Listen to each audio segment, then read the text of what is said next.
Hey, this is Edwin Dearborn, another edition of Growth Driven. If you are a home service-based business and you're ambitious, and that's the key, you got to be ambitious, boy, do I have the individual for you, Tommy Mello.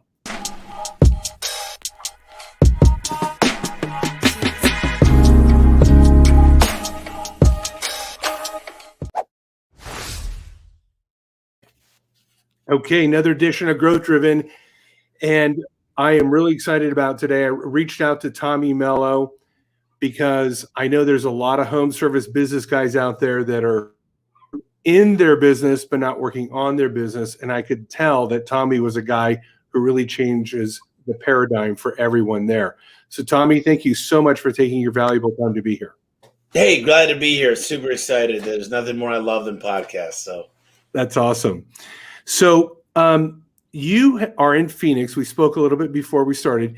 You're in Phoenix, Arizona. You have a garage door business where you obviously install fixed garage doors, but you've gone national. So kind of tell me the story, how it started and where you are now. Well, I grew up in Michigan, 12 years old. I started washing dishes. Just been a hard worker. We shovel snow, mowed lawns, me and my buddies, started a little landscaping business. And then I started really hustling when I moved to Arizona. I was 16, got a master's degree when I was in my mid-20s. But I knew how to make money. I just never knew how to create wealth, which is making money while you sleep. And I learned about garage doors. I started painting them. And then a buddy of mine and I got into a garage door business, 2010. That was 2007, 2010. I was able to take on a lot of the debt and go our separate direction. We're still best friends. He actually delivered his baby boy in the tub last night. Just got off the phone with him. So great guy. And then I made every mistake. I got to say this, Edwin. I'm the master of mistakes. I've done everything wrong you can think of. I just try not to make the same mistake twice. So as you can see in the background, I'm a big reader. I love reading. I love listening to podcasts. Love being the dumbest guy in the room, going and visiting really successful business owners. I take a lot of things from other industries, even outside of home service, and bring them into my business. I built a board of directors. We're on pace to do $100 million this year. And we started out in Phoenix. Then I wanted to be somewhere close, so I did Tucson. And then my brother-in-law and sister live in Milwaukee, and his brother wanted to open up Milwaukee. So I said, okay. So I went Phoenix, Tucson, Milwaukee. Then I did Las Vegas, and now we're in Detroit, Oklahoma, Kansas, Texas, you name it, Nashville. We're in Omaha. We're in Albuquerque, Colorado. We're Portland, Idaho. 15 states, about 25 markets, and I'll be in 40 states by the end of next year. That's awesome. Well, congratulations on your hustle and all your success. Thank you. It seems like your reading and your obsession with learning and bringing in knowledge and processes from other industries has paid off. So now guys come to you to learn how to do what you do. Is that true? So yeah, you know what? I learned some stuff in my master's degree. What I learned in my master's degree doesn't help me at all in the home service space, but it does help me network. I became a really good networker. I learned when I wanted something, I go out and find the expert, and I literally bring a notebook and ask for advice. And I like to say, look, I write down hundreds and hundreds of questions, and I'm genuinely interested. Like, the book, How to Win Friends and Influence People. I want to learn about them. And I want to just tell them I'm your biggest fan. I've read your book twice. I went through it, and I do this, and they're glad to help. If you're actually interested in the real person, I get people to go, oh my God, I'll do whatever. Like, no one's ever been this interested in me. So, and I'm like, I really am. And then I want to learn. So I think that's one of the key things that I always say, continue to work on your strengths, hire people around your weaknesses. I think a lot of people try to be well-rounded, and there's no such thing. I agree. I think you really nailed it. And to go back what you said, your interest in learning, I think, is the key to what propels all else. I believe you're right. Yeah. To me, that's the foundation. If you are interested and eager to learn, then you're eager to adapt and execute much more easily than remaining confused. So you write down the questions, you ask them, you learn a lot. So now when you are teaching other people, obviously you're trying to teach them various processes and systems, if you will, your methodology, your philosophy of how to grow a business. Where do most people struggle in trying to adapt or adopt what you're saying? Number one, they don't have manuals. They don't have systems. Most people start out as a technician. I don't care if they're a cook. They like to be the cook. They don't have the entrepreneur or the manager side of it, as in the Michael Gerber E-Myth. So I'm using those three things because you said work in the business, not on the business. So they literally get addicted to fires. That's what makes them feel good, is putting out fires. So I can tell you this. The problem with a system is usually people don't have systems. Number two, they have the wrong system. Number three, nobody's following the system. That's first and foremost. And my main goal is that the system runs the output and the system's accountable, and that the system is being followed and there's a data accuracy team to make sure everything's correct. You see, system fails without accountability. And it starts with an org chart, a lot of manuals, a lot of depth charts. That's where you start. In 8th grade, I used to have a gym teacher, and he used to, every Friday, we'd learn how to play a game, football, baseball, basketball. We learned what a home run is, what stealing second base was. We learned what left tackle, left guard, right guard. We learned how a 2-point conversion worked. That was our manual. That taught us how to play the game. And then the scoreboard was our KPIs, our key performance indicators, and that's what's in my CRM. So I love athletes because they understand we practice more than we play. They understand how to be coached. They understand recruiting. Athletes are the perfect people. And I love military too, because they understand the schedule. They're used to sticking to a schedule. They're used to being polite. There's certain things that kind of groomed people to be who they are today. And athletes and military are two of the things I really enjoy hiring. That's a great observation. It's funny that you say that.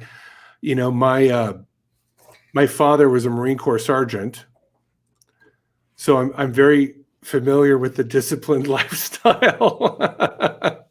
Although I did not serve, my father vicariously, I learned all those habits through my father. Yep. Yeah. That's great. Yeah. So making your bed. First thing when you get up is make your bed. Yeah. Little things like that. This morning I was on my morning mojo call. I got 3 calls I do. One of them is a morning mojo. And I always tell people, listen, if you don't do this, if you're not selling at least 2 doors a day on service calls, I said, look in the mirror and say, I'm afraid. I'm scared. Say, I'm shaking. I don't know what to do. I'm lost. I said, it's up to me to coach you how to be better. But I said, most of you have your own internal objections on why you can't win. And when we could overcome our internal objections, you don't get to choose for the customer. Let our clients choose what they want. You don't decide if financing is right for them. They decide. It's up to you to deliver the right message with the right recommendations. See, when I go to a doctor, the first thing they do is give me some paperwork. Then they weigh me. Then they give me some blood pressure tests. And they test my height. Then the doctor walks in and says, how am I feeling? They say cough a couple times. They listen to it. They look in my ears. They look in my eyes. They do all these things. They diagnose the person before the problem. And we got to remember that when we're in business. You can't just walk in and say, I know what the problem is. You got to talk to people. You got to make them feel good. You got to make them make up their own mind and make decisions. And most business owners, most salespeople, and sales is a bad word. I love the word sales, but people say, oh, sales, you're a salesman. I go, how did you meet your wife? How did you meet your husband? You did sales, didn't you? Every time you meet somebody, you're a salesperson. And to make somebody feel good, if you call that sales, and consider me the best salesman that ever lived, because I like making people feel good. Great point. I agree with you. If you're interested in them, you're finding out, discovering what they need and want, and you're providing that in a genuine, humane manner, how are they not going to love you? I used to go to a lot of Thanksgiving dinners. I'd be invited to dinner, shooting pool, go bowling with our clients. I mean, I'd go knock on their door, fix their garage. We were lifelong friends. And that's the difference between genuinely, I think it's important to really, I enjoy it. I know certain people have to try. Those people that have to try, there's so many other professions out there. And that's why I do personality profiling. Jim Collins says you get the right person on the bus, but you got to get them on the right seat. And a lot of us get the right people on our team, but maybe we got them in the wrong seat. And that's where predictive index, personality profiling, a lot of ride-alongs, a lot of observations, analysis really takes over. Great point. Great insight. So now when a person wants to learn how to, let's say they have those qualities, they're a good people person, they love listening, they're good at service, they can smile, they show up clean, ready to roll, and all those, personality type aspects that you look for. What is the next part of the business that you find people in home services struggle with? Well, there's the technician who has to be operational, technical, and sales driven. It's really the biggest thing is they got to create systems that have an output. And so a lot of people don't know where they're hiring their next guy from. See, I'm a recruiter. My real job is a recruiter. My second best job is sales. I happen to do garage doors. I'm not really a garage door company. I'm a recruiting company. The reason why we're able to add 50 people a month is because we're great at recruiting. I'd say that people don't know how to. It starts with the organization of the company. And then most owners, when they're smaller, don't know how to delegate. They don't know how to trust people. They don't know how to read their financials. There's two things that an owner needs to be able to do. Okay. Learn their financials and be able to look at them on a daily or weekly basis. And they need to know how to do marketing. If you can't do both those things very, very well, you're going to have a tough time being successful in business, because the odds, as you well know, are stacked against us when we get into business. Yes. Most businesses fail after the first year. A lot of them over 5 years. The chance to make it to 10 years are almost impossible. So when we do make it, I believe we do something really, really special. And I don't like it when Uncle Sam tries to take all my money when I'm a job provider. But but there's some really cool things I've learned that are illegal for tax ramifications. But I'd say delegation is the first thing you need to learn how to do. And then, let's just take for a number, you make $1 million a year. You're a $10 million company, you make 10%. That's easy. Yep. You're making right around $350 an hour.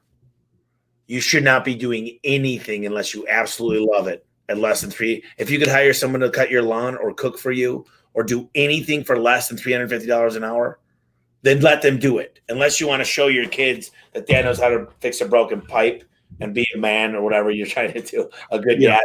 But a lot of people go, they literally do the most minuscule tasks that they could hire anybody else for.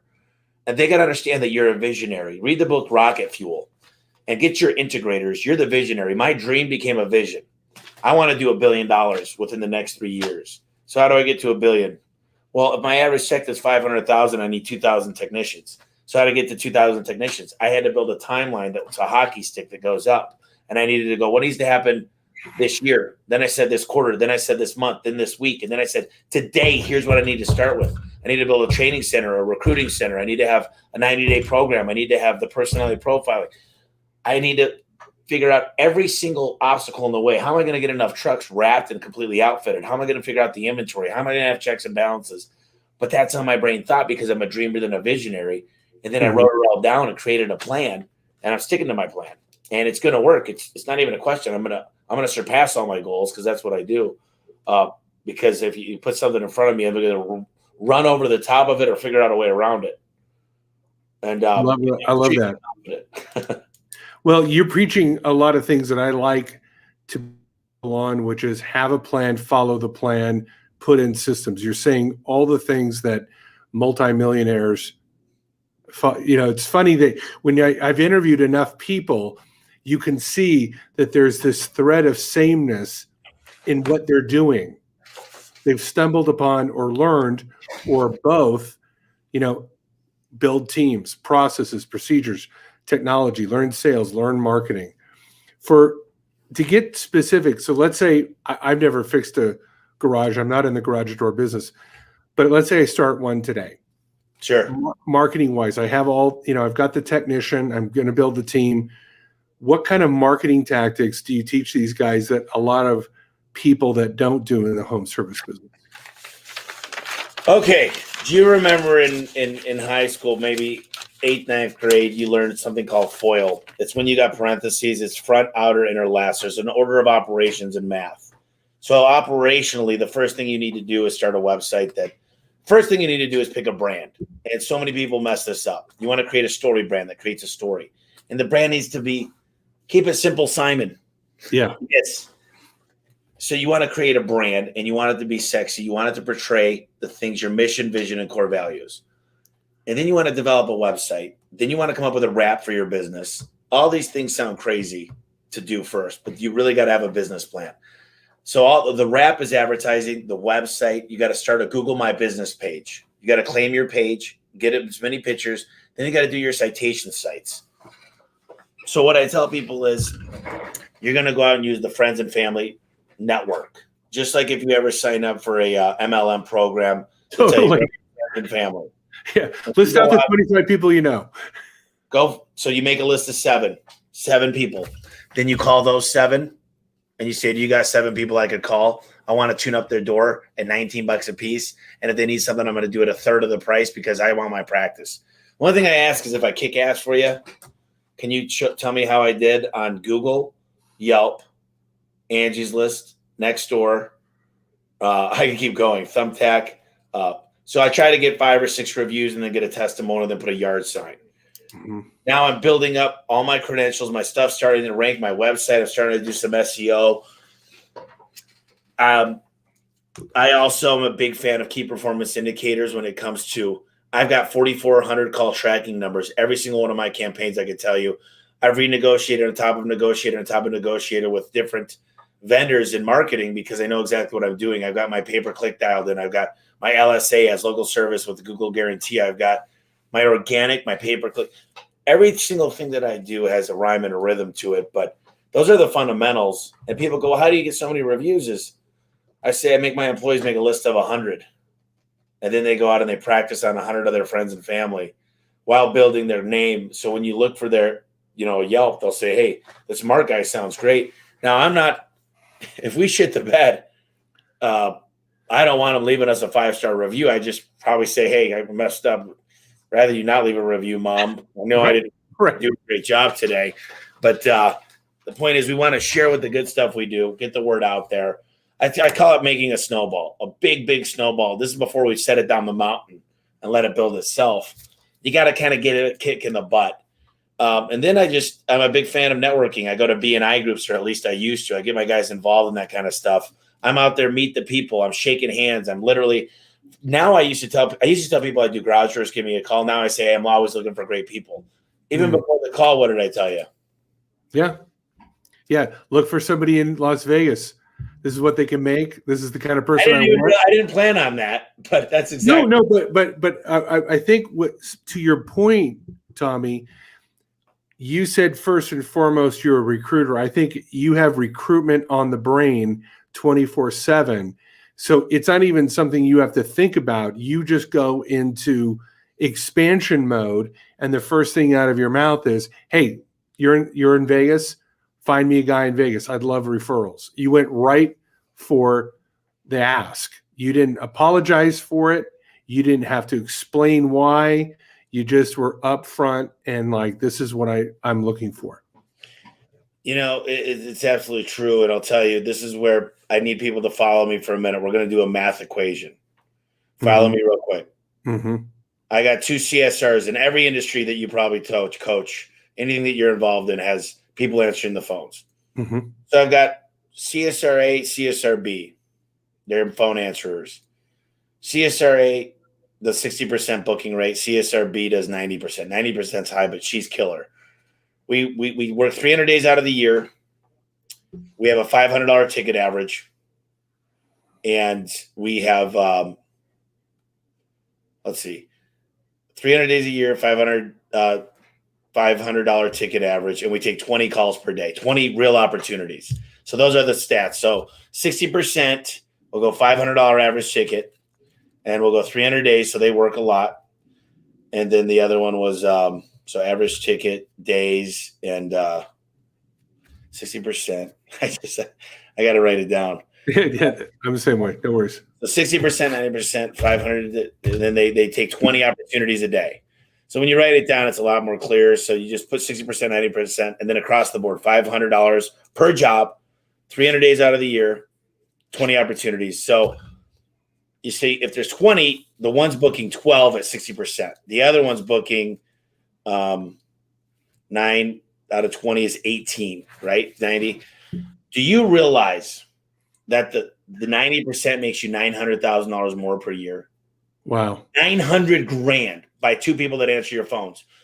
People tell me this. Yeah, we got CSRs, they come and go. I pay them $15 an hour. When you look at the KPIs and you work out the numbers, it's amazing. So I think one of the things I'm fascinated with is just doing some math and really working things through and really computing things. I really love to see combinations in Excel and forecasting more than I ever have. And when you realize really what an A player could do, I always say 1 A player equals 3 B players. These are great things. I coach a lot of people, and I always get the smaller companies, and I'm like, the first thing is mindset. They go, yeah, I wish I could do that, but I'm not in that kind of market. Can I share a real quick story? This will be quick. Please. Yeah. One of my market managers, he's the regional manager now, smart dude, actually Milwaukee, so he's my brother-in-law's brother. He goes, hey, Tommy, this is 2015, so 6 years ago. He goes, I want to send all my guys back there to ride with Robin. He's one of my top guys. And I said, one at a time? And he goes, yeah. He goes, it'll be a couple months to get through it. And I said, let me do one better yet. I called him up and I said, can you go out to Milwaukee for a week? Well, the best we've ever done was 8,800 in the tech. And this is 6 years ago at the time in 1 week. Robin went there that week and Mike goes, hey, he's not getting any preferential treatment. I'm going to prove to you that Milwaukee's not as good as Arizona. Robin left Milwaukee. He did 23,000. The best was not even 9,000. Robin goes, I want to move to Milwaukee. I love this market. And what we learned was you could have every excuse in the world. It's tax season. You see, I always do this. This is important. I draw 3 circles. So I'm going to do this. And these are not perfect circles. There's me, the company, and the customer. So I just it's a bad see what I'm doing there. Yeah. And here's what I want you to learn when you talk to people is say, when you're successful, I give you opportunities and I show you our processes. But when you're successful, you need to look in the mirror and smile and say, man, I'm awesome. But do not. Here's what losers do. They say, I'm in a bad area. The CSRs suck. The dispatchers hate me. The drive time's bad. It's tax season. It's Christmas season. It's cold weather. I didn't feel like it. You worked me too late. I hate working weekends. They got every excuse in the world when all they got to do is look in the mirror and take ownership and say, you know what? I messed up today, but I'm going to be better. And I'm not going to allow this to ruin my day. Tomorrow I'm going to come fighting and screaming. And when I get a no, I look forward to no. I love opposition. I love no because no lets me get right over the top of it. I'm going to peel that onion and go, really? What makes you say that? Too expensive. I know we're expensive. I also know that we're the best, and here's why. What should we do? So what should we do? Yeah. Let's go ahead and be safe. What should we do? And Tommy, you've got it all dialed in. I love that. You're like the Grant Cardone of home services business. By the way, I love home service. I'm passionate about it. I had 15 garage door companies in here earlier, and I said, hey guys, let's do me a favor. I said, and I'm a big whiteboard guy, so that's why I keep writing on my notes. Yeah. I said, let's go through HVAC real quick. They pay $2,500. They charge you $15,000. That's a 6 times multiplier. I said, hot water heaters a 7 times multiplier. And I go through all this stuff. And I said, so let's say a good door costs us $1,200, an opener costs us $500, $1,700 times 7. That's somewhere around $12,000. Who here is charging $12,000 for that? Who here is charging $6,000? Who is charging $5,000? Nobody's hands. And I go, you know why? Because you guys don't think you're worth it. Mm-hmm. Who here does billboards, TV, or radio? None of you? Because you can't afford it, can you? Who here pays for insurance and PTO for their employees? Drives new trucks? I do. I do billboards. I do radio. I do TV. And I got more calls. Nobody's price shopping me. Here's the problem is your self-worth is little. I said, guys, what makes it okay for the freaking plumber to be better than us? Wake up. You got to go out and raise your prices. You need to start doing good things for your internal customers. Because if you take care of them, mm-hmm. I promise you, they're going to take care of your external customers. They're going to find you more people than you know what to be. And they're no longer called customers. They're my clients because they always come back to me and they refer me. So I make sure that we don't mistake the word customer. We use the word client. And there's an interesting book, if you guys get a chance. It's called Maximum Influence. And it shows you the words to use. Maximum influence. Words that repel people: contract. Instead, use agreement. Instead of saying sign here, say, can you okay the paperwork? Instead of saying cancellation, you have the right to rescission. Instead of saying salesperson, call them business consultant. Instead of saying commission, fees for service. Instead of cost, it's an investment. Credit card is form of payment. Objection is area of concern. Expensive is top of the line. Cheaper is more economical. Service charge is processing fee. Problem is challenge. Appointment is time to visit. This is the kind of stuff I breathe, and eat all day. And man, as I motivate, I got passion. I mean, this is me calm because we're on a podcast. Yeah, I'll be sure not to give you ginseng-induced coffee. Yeah, when we're out. Okay, I love that, man. Well, I love that. Hey, I'm with Tommy Mello, HomeServiceExpert.com. So if you can't see it on this video because you're listening to this on a podcast, I'm with Tommy Mello, HomeServiceExpert.com. If you are a home service individual, business owner, I'm telling you, Tommy's got all this, dialed in.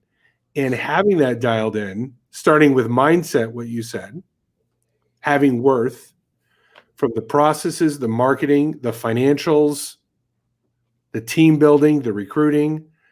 It's almost like you know what the trifecta is. It's like recruitment, financials, marketing. And if you get those three really dialed in, it's almost like you've addressed, to your word, challenges that are really the biggest builders in business. Yeah, the deal is having the ability to, like I tell people sometimes, I live in Mars and I look at Earth, which is and I got to look down and find the holes. Because if I'm so caught up in the day-to-day, I can't get caught up in the day-to-day because I can't see the vision and I can't see the holes. See, my job is literally I'm steering the ship, but I also got to find out the ship's always got a couple leaks. It's my job to find the biggest leak and make sure we're headed to the right destination. But I can't be on there putting up the sails, working everything out. I'm just steering a little bit and making sure everybody else is doing their job and holding them accountable. I used to have quite a few hourly people. And my COO, my general manager, walks in and he goes, "Hey, it's that time of year again," several years ago. And I said, "Oh, what time of year is that?" And he goes, "Well, it's time for raises, annual reviews." I go, "Okay, send them in." So we go over the first one. We're like, "You've been here 2 years. Here's $1. We're passing this out." And I'm like, dude, I'm kind of sick of this. Like, just because of tenure. I'm like, I had an instructor in my master's program, and he was the worst instructor ever. That was the only guy that never made it in the real world. And he was tenure. Had tenure. So and then I got a text message as I'm talking to Adam, and one of my guys text messaged me. He goes, "Dude, I made $700 today. I murdered it for you." And I jump up in the air. I was doing jumping jacks, and I said, "Yes," because he's on performance pay. I mean, he's on the amount of reviews, yard signs. There's sales less material, so sales does matter. There's a recall rate. There's a lot of things, and so I said, I had clarity. I said, from now on, I want everybody to be on a performance. People say, "What do you do in a CSR?" Well, I do it on their booking rate. I do it I would check 10 of their calls for empathy. We do it to make sure the data accuracy is correct. When I switch them I do $12, which is minimum wage, or the performance pay. And what I find is the people fall off quickly that can't perform, and the people that do make a lot of money. And when I can say I got CSRs making $25 an hour, do you think I get people that apply? Of course. Oh, yeah. So it's almost like I feel like I'm cheating because it's so easy. I feel like everybody else is playing checkers and we're playing chess. I mean, I hate, and it's just because I've hired the best consultants. I hired a guy to come out here a couple of weeks ago. It was $35,000 for the week. And I consider myself really good at sales. And this guy schooled me and taught me everything. I learned a ton from him. And I continue to hire consultants, and I'm around the best. And then I go to shops that are $500 million, and I'm the dumbest guy in the room. I'm sitting there scribbling notes, and I want to get out of my comfort zone. I want to get out of Phoenix. I want to go stay at a hotel, not be around anybody, be able to just meditate completely on that place I'm at. And you'd be surprised. So many people, they say, I already got it figured out. I say, man, I'm always, always, always looking for the next, not best thing. I'm looking for a new strategy, new tactics to move in the direction I want to move. Because right now, exponential growth is happening right under our noses. And the buying decisions are changing. More millennials bought house in the last few years than baby boomers for the first time. Yeah. The buying decisions are changing, and to not stay current on this stuff is just, it's asinine to me. Yeah, Tommy, what I really appreciate you is you constantly investing in yourself. You're extricating yourself from the noise to get your word clarity, to take that time to download information, re-look at something. You're on Mars looking at Earth and kind of getting the bigger picture. Yep. I think that is an important point for a lot of business owners. I was watching Gary Vaynerchuk, and he had a guy that had this problem. And you know what? It was so funny. Something to what you said. He said, why don't you take a trip to like Barbados for 3 days and do a 50-hour deep dive and study something and study about the problem. Get yourself away from the problem, go to some remote island, and then dedicate yourself to relaxing and then, immersing yourself in the knowledge of how to solve that problem. Then come back with all that knowledge and a strategy and attack the problem. I was like, what a brilliant idea. Plus he gets to write it off because it's a business trip, but he comes rejuvenated, energized, having come back from Barbados or wherever. It could be Ireland, it could be Norway, it doesn't really matter. But the point is, remove yourself, immerse yourself in knowledge, come back and attack the problem. There's a lot of things. I'm going to be with Gary tomorrow, actually, with 20 of us. I think he's an amazing guy. I think he states the obvious, but most people don't see the obvious. Yep. I'm a big fan of Grant Cardone, and I never have a problem with any of these guys. I just say sometimes they sell. Like I was watching him one day, and this guy goes, I want to be like you, work 4 hours a week. He goes, look, and this is for me too. I play the long game. Yeah. I've been putting money in my Roth IRA since I was 15. Mm-hmm. I have several $100,000 in a Roth. That's hard to believe, not to mention my other retirement accounts. Yeah. But you can get an R&D credit for taxes. There's a really cool law I'll tell you about, and you're going to be fascinated and become obsessed with this. But it's called the Augusta Law, because in Augusta, Georgia, there's a special tournament there once a year called the Masters. Mm-hmm. And in the 70s, what happened with Jack Nicklaus, Gary Player, Arnold Palmer, people used to rent their house out to the players for 2 weeks, and they used to get tons and tons of money that wasn't taxed. The IRS came through, slapped them.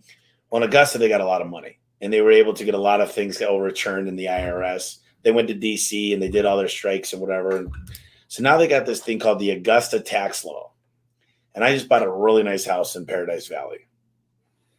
And if I have a 2-week hiatus with my employees and stay there, I'm literally going to write off over $200,000, because the closest resort would cost me more than that to do what we're doing. Because I'm going to have a real nice, board room. We're going to do everything there. We're still going to come into work, but for the most part, they're staying there. And the stuff that you learn when you start being successful is crazy. The things, just that one thing.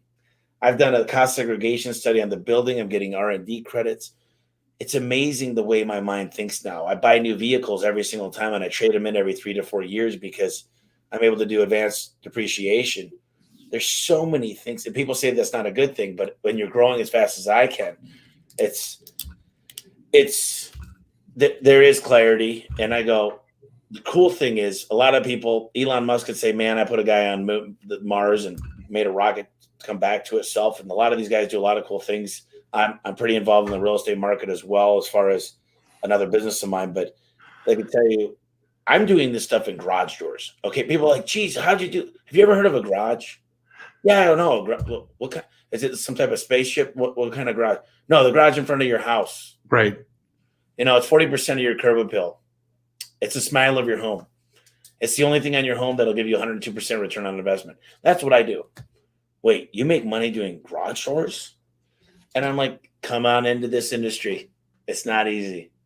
I've got more competitors. Everybody says they got a lot of competition. I don't even look at it as competition, because they're not playing the same game. They're all playing price wars. They've commoditized the industry. Not me, though.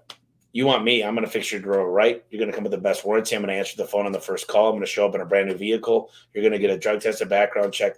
Badass dude when he shows up. That's going to make you laugh, make you smile. You're going to want to invite him over to dinner. And that we handpick. We go through 500 guys to pick one guy. So, I think that we offer something that you don't care what the price is anymore. You care about the experience. See, price is long forgotten, but the emotion that you feel when they were there is never forgotten. Totally agree. So somebody wants to hook up with you, Tommy. Do you have a book? Your website, I've been playing at the bottom here, homeserviceexpert.com. You have a book that people can purchase and Home Service Millionaire. Home Service Millionaire. I don't have a picture of it.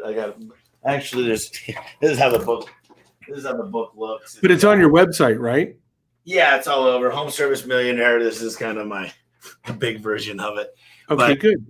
The cool thing about the book is it's a real hard book. If you go to homeservicemillionaire.com, it's like $9 if you /free. It's on Audible. I don't make any money on the Audible. I had 12 co-authors. I had the CEO of ServiceTitan, an $8.3 billion company now. I had the COO of Home Advisor. I talk about creating manuals. I had Al Levy discuss that. I had how to read financials correctly. Alan Rohr goes through that. I had how to sell service agreements. I got a guy that sold 15,000 service agreements. Financing, the key to everything in home service is keeping the average ticket under $200 a month. Financing, Darius Levers is the king. I basically went out and found people that know way more than me and had them co-author the book. And I just kind of talk about some cool things that I've done, but cool things that basically mistakes I've made that I've learned from. And I share the stories, like how to hire A players, but I owe these guys a lot of credit because they made the book. Actually, I wrote the whole book and said, this sucks. Let me go get some better people to put some excerpts in here. So I had a lot of fun with it, though. That's great, man. Okay, so they can go to homeserviceexpert.com, hook up with you. You obviously have coaching programs, training programs that people can sign up for. Yeah, I got a real affordable monthly fee, and I get them all together. I send them out a book. We have a book club. We go in and we choose a couple people a month, and I diagnose their business, give them some insight, help them with marketing, help them with hiring. It's like $400 a month. And my goal is really, that doesn't even pay me. I don't make any money for that. That just allows me to hire the people to kind of help them. Because my goal is to build 1,000 millionaires. Anybody that's making any money on coaching, more than 5%, maybe if you're retired, I could see you making a lot of money doing it. But typically I see coaches and I'm like, I'm going to have $1 billion exit and I'm still in the heat of the moment. Okay. So I just always am skeptical of the teacher that's never made it in the real world. Because I'm doing this because I enjoy helping people, and I don't really care if people want to sign up for that. You'd be surprised how many conversations I have, and they go, "Why are you even on the phone with me? Aren't you busy?" I go, "Look, people took the time for me. Yes, success leaves clues, and I've followed the clues, and I feel like I should do the same. So I'm here to, I get letters. I'm a better father. I'm a better mother. I'm actually a good husband now. You saved my life." And that kind of stuff goes a lot further than any money could ever go. So I think that paying it forward and potentially it's great. What I love garage doors, but I think there's a higher purpose. And I think I'm on this earth to do more. I think garage doors has been a great pivotal place to get me to where I want to go, to the next dimension of what I want to do. But I'll always owe garage doors a deep gratitude. I think that Amazon will be mark my words on this. You might want to write this down because don't really, but Amazon will have an Amazon refrigerator, an Amazon freezer. Yep. They'll have one-time access through your cell phone to open the garage. You're probably going to have something like this, like a cell phone, but it'll be a little bit bigger, smaller than an iPad. You'll be able to order beer, carrots, cereal, 2% milk, baby formula, dog treats, and it'll be in the fridge the next day. Watch and learn in the next 18 months. Tommy, last year I told somebody, to your point, exactly. I told a bunch of realtors and mortgage brokers, I said, one day Facebook, Amazon, and Google are going to open up banks, insurance agencies, real estate agencies, and you guys are about to go the way of the dodo bird. if you don't start building your brand in a loyal base, because they're going to grow, they have to keep consuming industries. Well, because they don't pay taxes yet, but they got Google. There's a big four. There's Google, Amazon, Apple, and Facebook. Those are the big four. And they're getting into everything. And I got to tell you this, I own tons and tons and tons of money worth of Bitcoin. Well, for me, it's a lot of money. It's millions of dollars. And people go, "You're crazy. That's a gimmick." I'm not an investor. I'm not going to give anybody investment. This is not what this podcast is about. But I can tell you that Bitcoin has more computing power than all the national world banks combined. Because to farm on Bitcoin, to actually get the they call it mining, to mine a Bitcoin, it costs billions of dollars of serving power and fiber and everything else. So in a way to get, and it'll take 110 years to run out of the mining of what Bitcoin is. So what happened is a lot of people that have actually studied understand it's the new gold. I can't guarantee you anything, but I tell people if it goes down, the party got canceled.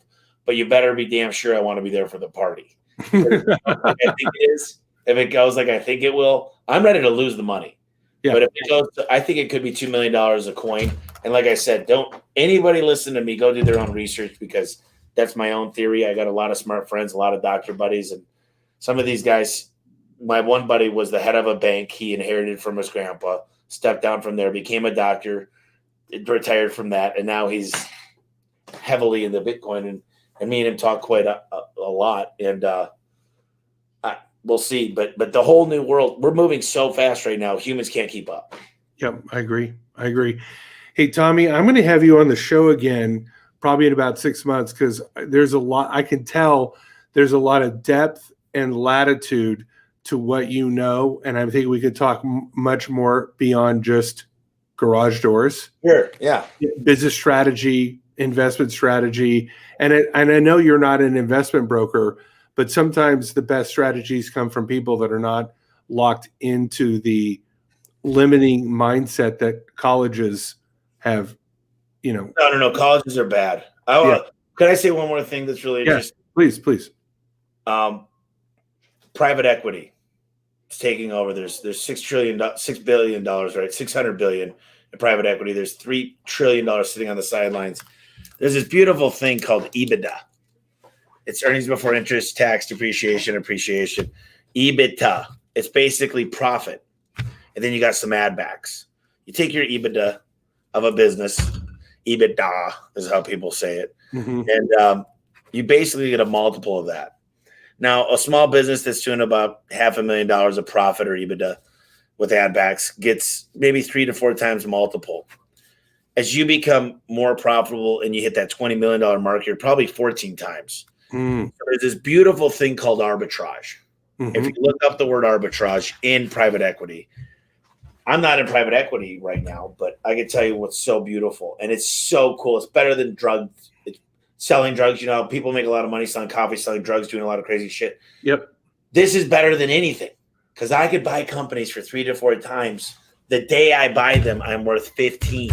Yes. So I'm worth 3.5 times what I paid for them the day I make that agreement. And what's so cool is really, really smart people. They understand what arbitrage is. It's like me going like this. There's a book called The Clipper Ship Strategy. They used to take a clipper ship from New York, buy shoes, and go all the way around during the 1860s to San Francisco for the gold rush. They used to sell it at 6 times what they pay. That's called arbitrage. Mm-hmm. The clipper ships were fast. They got there in 3 days or whatever it was, and they'd get 6 times. So if you study this stuff and you understand how the rich get richer, it's because they're very smart. Mm-hmm. And arbitrage is the coolest thing. I always like to share that on podcasts because I want people to learn what this is because very, very few people know what that means. And I think they'd get a kick out of just learning about it because it's literally, it doesn't make sense. You just paid this for it automatically. It's like buying a house. And because Tommy Mello bought a house for $200,000, it's worth $800,000. And that's as simple as it is. And I could go into the details, but I'll let people think on their own and figure it out. Well, we'll talk more about these financial strategies when we have you on next. I'm definitely having you on next. Okay. Not next week, but Sure. Yeah, we'll do it again. Yeah, we'll do it again. And I want to get deeper into this private equity, what that is, arbitrage. I think just that financial strategy that you have, that could be, I think that personally, I think that should be your next book. Yeah. Okay, now you got the money as a business owner. I'd call it what the fuck to do with your money. Well, oh man, there's this thing called Celsius for Bitcoin, and it's an exchange. It's like Coinbase, and I put $1 million in there. I'm getting 10.5% return on investment weekly compounded. If I put $4 million in, it's $8,400 a week. It's crazy, and it's guaranteed because it's a stable coin. And the reason the banks could do this is because they don't have brick and mortar and all these employees, because it's a software that runs it. Just like the stores that have the people that you check yourself out could operate leaner than anywhere else and have better prices. This is just common sense, and it's tunnel vision to be able to see it. It's just most people have their blinders on. Yeah, totally. They do have their blinders on. I get a big kick out of this. I know we kind of went a couple of directions, but I feel like it's important to these podcasts. Hopefully, someone's listening, going, "Man, I thought I was going to learn about garage doors, but maybe to open their mind to something else." So I really appreciate the opportunity to be on today. Hey, Tommy, this is why I do the show. Like you, I'm purpose driven. I don't make money from growth driven. I do this. It's a passion project. It allows you working strategy for me. I make no money from the podcast, at least not now. Maybe I'll be a Joe Rogan one day and somebody will give me 80 million. Yeah. But whether that happens or not, the point is I get to network with guys like you, learn stuff, broaden my horizons. And my purpose is to help broaden horizons of others. So hence the name growth driven, helping others to grow, driving that growth, whether it's mental, spiritual, financial, or whatever. It all, to me, fits together for one purpose, which is, to better humanity. True. We're me and you're in the same game together, brother. So yeah. Well done. Love that. Okay. Hey, guys, this has been a really, really enlightening podcast for me. I know it will be for you. Tommy Mello, HomeServiceExpert.com. Tommy, thank you so much. Look forward to having you on this show very soon again. Hey, thank you. Had a great time. Thanks. Yeah, me too. All right. Bye-bye.